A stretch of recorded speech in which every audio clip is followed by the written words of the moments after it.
सो चलिए गाइस, पिछली क्लास में हमने बड़े आराम से सीख लिया था कि कैसे हम बहुत इजी ट्रिक से बॉन्ड ऑर्डर को निकाल सकते हैं।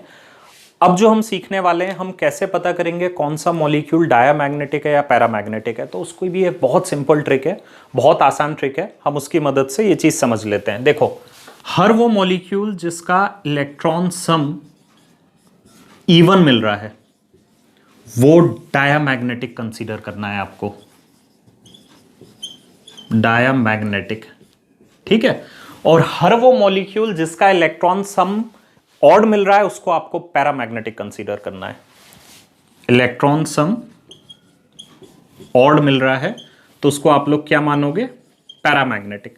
बट हर ट्रिक का अपना एक एक्सेप्शन होता है, तो यहां भी एक एक्सेप्शन है। एक्सेप्शन क्या है? इवन वाले में। कहां पे इवन वाले में है? 10 और 16 में।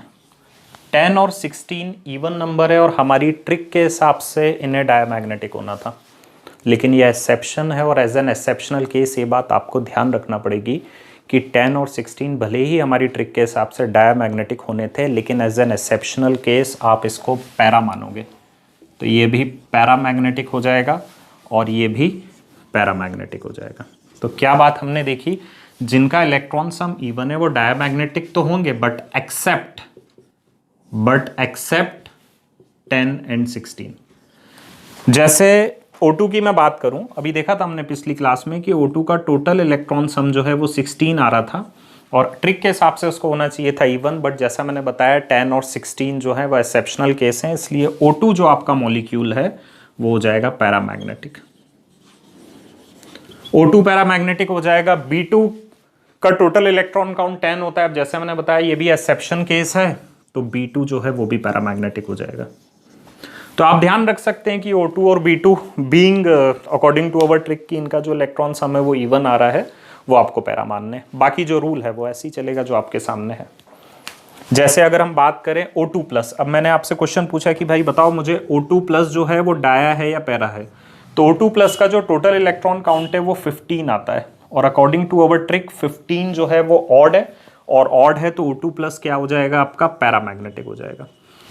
तो मैं फिर रिपीट कर दूं, अगर इलेक्ट्रॉन सम इवन है तो डाया होगा, लेकिन एक्सेप्शन है 10 और 16 का, एक्सेप्शन है B2 और O2 का।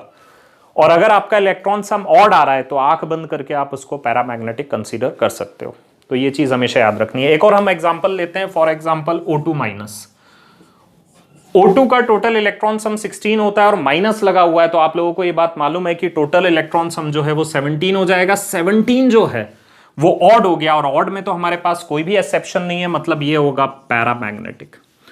तो आपको फिर वही बात की बॉन्डिंग एंटी बॉन्डिंग में जाने की जरूरत नहीं है, फटाफट ये क्वेश्चन होते हैं और ये क्वेश्चन कॉम्पिटिटिव में आते हैं आपके। बॉन्ड ऑर्डर बहुत ज़्यादा इंपॉर्टेंट है, डाया पैरामैग्नेटिक कैरेक्टर बहुत ज़्यादा इंपॉर्टेंट है, तो आपको बहुत आराम से ये चीज़ों को समझना है और विद इन अ सेकंड फटाफट सॉल्व करना है। So thank you so much.